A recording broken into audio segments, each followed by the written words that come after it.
कुंभे गावातून वाहून येणाऱ्या नदीला चन्नाड गावामध्ये चोर नदी असे म्हटले जाते। जंगलातून लपून अतिशय दुर्गम भागातून ही पावसाळी नदी वाहत असते। पावसाळ्याच्या दिवसात आणि जून, जुलै, ऑगस्ट महिन्यांमध्ये खरं तर हा परिसर अतिशय धोकादायक असतो।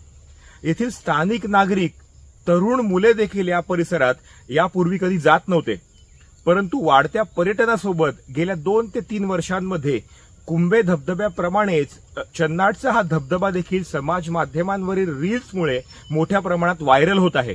घावरकर्णी बायांचे येथे देवस्थान असल्याचे चन्नाड गावचे स्थानिक लोक सांगतात। गेल्या अनेक पिढ्या येथील परिसर गावकऱ्यांनी जपलेला आहे। शहरातून येणारे पर्यटक, खास करून स्वतःला सोशल मीडिया इन्फ्लुएन्सर्स सांगणारे हे तरुण तरुणी, हा धबधबा मी शोधून काढला, तो धबधबा मी शोधून काढला, अमुक अमुक ठिकाण हे मी शोधले, याची चढाओढ समाज माध्यमांवरून करत असतात।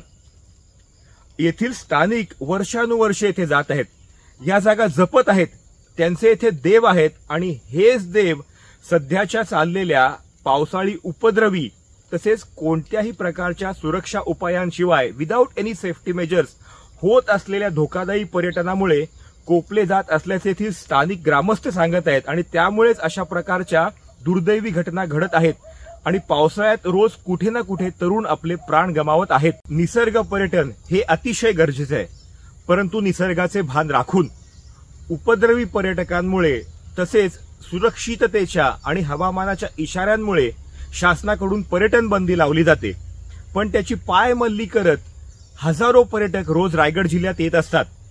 गेल्या वर्षी देखील मुंबई येथील आण्विक आमदार ह्या मुलीच्या दुर्दैवी अपघातानंतर आम्ही जनजागृती करून तरुणांना विनंती केली होती। पुन्हा देखील तरुणांना विनंती आहे की येथे निसर्ग पाहायला जरूर या, पण सध्याच्या दिवसांमध्ये धबधब्यांमध्ये, कुठल्याही कुंडांमध्ये, नदीमध्ये धोकादायक परिस्थितीत फक्त समाज माध्यमांच्या रीलच्या नादात पोहण्यासाठी किंवा मग उड्या मारण्यासाठी जाऊ नका। कृपया या घडणाऱ्या दुर्दैवी घटनांवरून आता तरी बोध घेऊन जबाबदारीने पर्यटन करा। खरं तर हे रेस्क्यू ऑपरेशन न राहता हे रिकव्हरी ऑपरेशन झालेलं, कारण का ज्यावेळेस एखादा व्यक्ती डाऊन होतो किंवा एखादा व्यक्ती बुडतो त्यावेळेस हार्डली आपल्याकडे 5 ते 6 मिनिटं असतात त्याला वाचवण्यासाठी, त्याला बाहेर देऊन CPR देऊन त्याला पुनर्जीवित करण्यासाठी आपल्याला जास्तीत जास्त 2 ते 3 मिनिट असतात।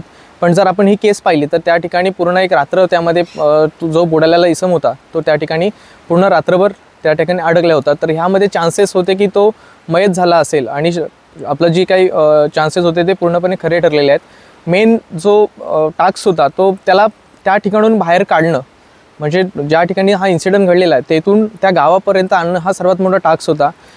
एकदम अरुंद जो काही वाट आहे ही पूर्णपणे अरुंद आहे आणि अगदी धोकादायक आहे. ज्या ठिकाणी एक व्यक्ती फक्त जाऊ शकतो अशा ठिकाणावरनं आपल्याला ती बॉडी रिकवर करणं आवश्यक होतं. ह्यामध्ये स्थानिक ग्रामस्थ असतील, रेस्क्यू टीम असेल, ह्या प्रत्येकाचं आपल्याला योगदान तितकंच लाभलेलं आहे रिकव्हरी ऑपरेशनसाठी. आणि बरेचसे नवीन चॅलेंज आपल्यासमोर त्या ठिकाणी आपल्याला पाहायला मिळाले. काही ठिकाणी आपण जी बॉडी होती ती पाण्याच्या द्वारे आपण ती खाली आणली होती आणि काही ठिकाणी असे भाग होते की ती बॉडी आपल्याला खेचत आणावी लागली होती. झाडी झुडपांमधनं आपल्याला ती खेचत आणावी लागली, कारण का त्या ठिकाणी पूर्णपणे वाट ही चालण्यायोग्य नव्हती. तर अशा परिस्थितीमधनं ती बॉडी आपल्याला रिकवर करायची होती. आणि हे ऑपरेशन पूर्णपणे पार पाडलेलं आहे आणि बॉडी आता PM साठी माणगाव रुग्णालयामध्ये दाखल केलेली आहे.